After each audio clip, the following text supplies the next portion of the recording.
Hi friends, welcome to my channel M food. ఈరోజు మనం వీడియోలో అమ్మవారికి ప్రసాదంగా చేసుకునే మెదువడ రెసిపీని ఎలా చేయాలనేది తెలుసుకుందామండి. ఇప్పుడైతే ప్రాసెస్ని చూసేద్దాం. ఇక్కడ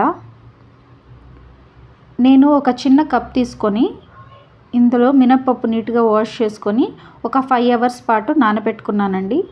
మీకు 5 అవర్స్ టైం లేకుంటే మీరు ఒక 2 అవర్స్ అయినా మినప్పప్పుని నానబెట్టుకొని మెదువడ అనేది ప్రిపేర్ చేసుకోవచ్చు. ఇప్పుడు దీన్ని నేను ఒక మిక్సీ జార్లోకి అయితే వేసుకుంటున్నానండి. మిక్సీ జార్కి నిండుగా వేసుకోకుండా కొంచెం మీడియం సైజ్ మిక్సీ జార్ తీసుకొని హాఫ్ వేసుకుంటే సరిపోతుంది. ఇప్పుడు ఇందులోకి నేను ఒక హాఫ్ గ్లాస్ అంతా వాటర్ అయితే యాడ్ చేస్తున్నానండి. ఎక్కువ వేసుకోకుండా కొద్దిగా వేసుకొని సాఫ్ట్గా అయితే నేను మిక్సీ పట్టుకుంటున్నానండి. ఈ విధంగా సాఫ్ట్గా మిక్సీ పట్టి పెట్టుకున్నాను. ఇప్పుడు ఈ పిండిని ఒక బౌల్లోకి అయితే ట్రాన్స్ఫర్ చేసుకుందామండి. ఈ బౌల్లోకి మొత్తం వేసుకోండి.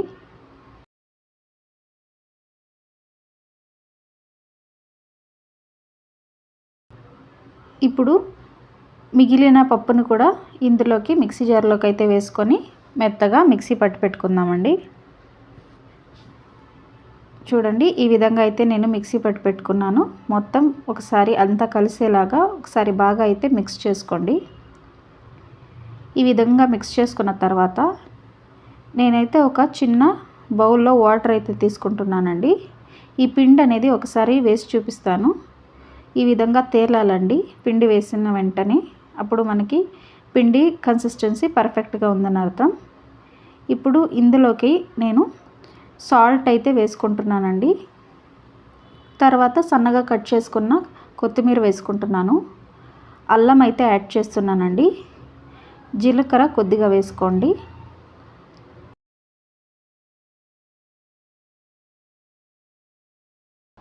ఇక్కడ నేను ప్రసాదంగా చేయడం వల్ల మెదువడని ఆనియన్స్ ఏమీ యాడ్ చేయట్లేదండి.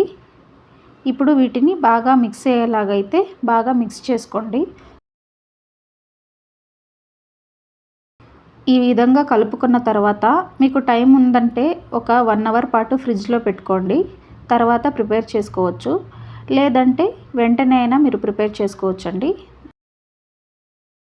ఇప్పుడైతే మనం ఆయిల్లో ఫ్రై చేసుకుందాం. డీప్ ఫ్రైకి సరిపడా ఆయిల్ అనేది వేడి చేసుకోండి. ఆయిల్ వేడైన తర్వాత మెదువడ ఒక్కొక్కటిగా ఈ విధంగా వేసుకుంటున్నానండి. గిన్నెకి సరిపడా వడలు అనేది వేసుకోండి. ఒకవైపు కాలాక మరోవైపుకి టర్న్ చేసుకుంటూ లైట్ గోల్డెన్ బ్రౌన్ కలర్ వచ్చేంత వరకు ఫ్రై చేసుకోండి.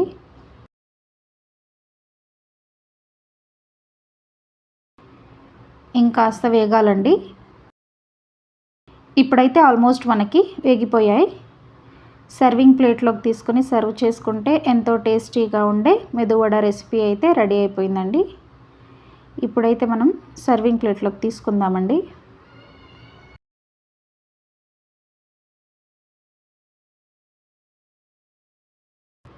మెదువడ రెసిపీ అయితే రెడీ అయింది. ఇప్పుడు ఒక వడని తుంచి చూపిస్తాను, చూడండి ఎంత బాగా వచ్చిందో. చూడండి, ఈ విధంగా చాలా బాగా వచ్చాయి. చాలా సింపుల్గా మనం ఇంట్లో ఈ మెదువడ రెసిపీని అయితే ప్రిపేర్ చేసుకోవచ్చండి. మీకు ఈ రెసిపీ నచ్చితే వీడియోని లైక్ చేయండి, షేర్ చేయండి. ఎం ఫుడ్ ఛానల్ని సబ్స్క్రైబ్ చేసుకోండి. Thank you for watching.